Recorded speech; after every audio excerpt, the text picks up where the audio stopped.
தாம்பரம் அரசு மருத்துவமனை ஏற்கனவே குரோம்பேட்டில் இயங்கி வந்தது, உங்களுக்கு தான் தெரியும். அந்த மருத்துவமனையை 1971ஆம் ஆண்டு முத்தமிழறிஞர் டாக்டர் கலைஞர் அவர்கள் நேரடியாக வருகை தந்து அதை திறந்து வைத்தது. அந்த ஹாஸ்பிட்டல் திறந்து வைத்தார். அது 213 படுக்கை அறைகள் கொண்ட அந்த நல்ல மருத்துவமனையா இருந்தது. அதுல ஒரு நாளைக்கு இன்னைக்கு பார்த்தீங்கன்னா 4000 பேர் புற நோயாளிகளும் 213 படுக்கறைகளும் அந்த ஹாஸ்பிட்டல் இருந்தது. இதுல என்ன பிரச்சனைன்னா, மழை காலங்கள்ல அந்த ரோட விட அந்த ஹாஸ்பிட்டல் 4, 5 அடி பள்ளமா இருக்குது. லேசா மழை பெஞ்சா கூட தண்ணி தேங்கிடும். வருஷம் வருஷம் நம்ம என்ன பண்ணுவோம்னா, இருக்கிற பேஷண்ட்லாம் காலி பண்ணி இன்னொரு மருத்துவமனையிலலாம் போட்டு சிரமமா இருந்தது. இன்றைக்கு திராவிட முன்னேற்ற கழக அரசு பொறுப்பேற்றதற்கு பிறகு நம்முடைய மாண்புமிகு தமிழ்நாடு முதலமைச்சர் அவர்கள்ட்ட இந்த சிக்கல்லாம், இந்த பிரச்சனைகள்லாம் சொன்னதுக்கு பிறகு இன்றைக்கு தாம்பரம் அரசு மருத்துவமனை மாவட்ட மருத்துவமனையாக தரம் உயர்த்தப்பட்டது.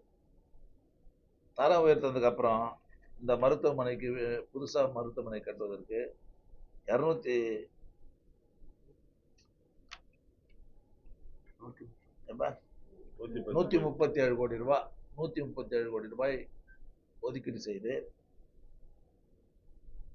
6 தளங்கள்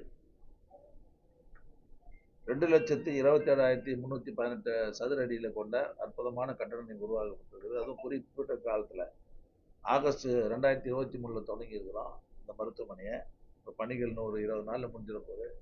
இவ்வளவு குறுகிய காலத்துல கட்டப்பட்ட கட்டடம் இந்த கட்டடம். அது இல்லாத 4 அறுவை சிகிச்சை அரங்கம், 3 அவசர அறுவை சிகிச்சை அரங்கம், 111 தீவிர சிகிச்சை படுக்கறைகள், 289 படுக்கைகள் கொண்ட பொது பிரிவு, மொத்தம் 400 படுக்கைகள் கொண்ட ஒரு அற்புதமான மருத்துவமனை சென்னைக்கு அடுத்த பக்கத்தில் இருக்கிற புறநகர் பகுதியில் இந்த மருத்துவமனை அமைய இருக்கிறது. இதில் புறநோயாளிகள் குறைஞ்சது 2000 பேருக்கு மேலே வராங்க. 400 பேர் இந்த படுக்கைகள் இருக்குது. ஆக எல்லா வசதிகளும் கொண்ட ஒரு அற்புதமான மருத்துவமனை இன்றைக்கு மிக சிறப்பாக அமைக்கப்பட்டிருக்கிறது. அது இல்லாத தரைத்தளத்தில் புறநோயாளிகள், முதல் தளத்தில் அவசர சிகிச்சை பிரிவு, 2ஆம் தளத்தில் மகப்பேறு மற்றும் அறுவை சிகிச்சை பிரிவு, 3ஆம் தளத்தில் பச்சிளம் குழந்தைகள் பிரிவு, நீரிழிவு நோய் பிரிவு, 4ஆம் தளத்தில் தீக்காய பிரிவு, 5ஆம் தளத்தில் அறுவை சிகிச்சை தீவிர சிகிச்சை பிரிவு, 6ஆம் தளத்தில் ஆண் பெண்களுக்கான பொது பிரிவு. இன்றைக்கு திட்டமிட்டு இந்த கட்டடங்கள் கட்டப்பட்டிருக்கிறது. இப்போ படிப்படியா பொதுப்பணித்துறையில சுத்தம் படுத்திட்டு ₹1 கொடுக்குறாங்க ஹெல்த்துக்கு. அவங்க அந்தந்த வசதிகள், அதுக்கு வேண்டிய மிஷினரி எக்யூப்மெண்ட்ஸு, அந்த சேர் டேபிள் எல்லாம் போட்டு ஒரு 20 நாள்ல பிரமாதம் ஆயிடும். இது முடிஞ்சதுக்கு அப்புறம் இந்த மாத இறுதிக்குள்ளாக நம்முடைய மாண்புமிகு தமிழ்நாடு முதலமைச்சர் நேரடியாக வருகை தந்து இந்த மருத்துவமனை திறக்க இருக்கிறார்கள். அது மட்டும் இல்ல, இந்த பெல்ட் ஏரியான்னு பட்டா கொடுக்காம இருந்தது. போன ஆட்சியிலும் கொடுக்கல. கிட்டத்தட்ட 2006-17 நம்ம தான் கொடுத்தோம் பட்டா. அதுக்கப்புறம் கொடுக்கவே இல்லை. போன 10 வருஷத்துல யாருக்கும் பட்டாவே கொடுக்கல. இதை தலைவர்கிட்ட நாங்கள் எடுத்து சொன்னோம். இந்த பெல்ட் ஏரியாவில் பாவம் ரொம்ப சிரமப்படுறாங்க. அதுக்கு முன்னே பட்டா இல்லைன்னா கூட இருந்தெல்லாம் கரண்ட் கொடுத்துருவாங்க. இப்போ பட்டா இல்லாத நீங்கள் கடை வாங்க முடியாது, பிளான் அப்ரூவல் வாங்க முடியாது, கரண்ட் வாங்க முடியாது. இப்படிப்பட்ட பிரச்சனைலாம் இருக்குது.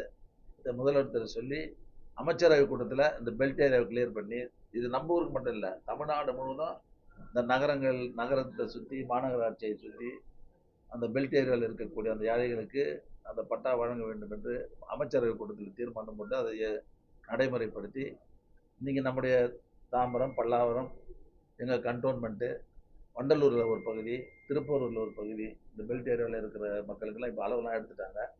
ஆக தலைவர் இந்த ஹாஸ்பிட்டல் திறக்கிற போது ஒரு 20,000த்துக்கு மேற்பட்ட அந்த பெல்ட் ஏரியாவில் இருக்கிற மக்களுக்கு அந்த பட்டாவையும் வழங்க இருக்கிறோம் என்பதை இந்த நேரத்தில் தெரிவித்துள்ளேன். மருத்துவமனையில குரோம்பேட்டை மருத்துவமனை முழுமையாக இடமாற்றம் செய்யறாங்க. அந்த மருத்துவமனையிலே மருத்துவர்கள் பற்றாக்குறை, செவிலியர் பற்றாக்குறை இருக்கு. இது மிகப்பெரிய மருத்துவமனை, அதிக எல்லாத்தையும் ஃபில் பண்ணிடும்.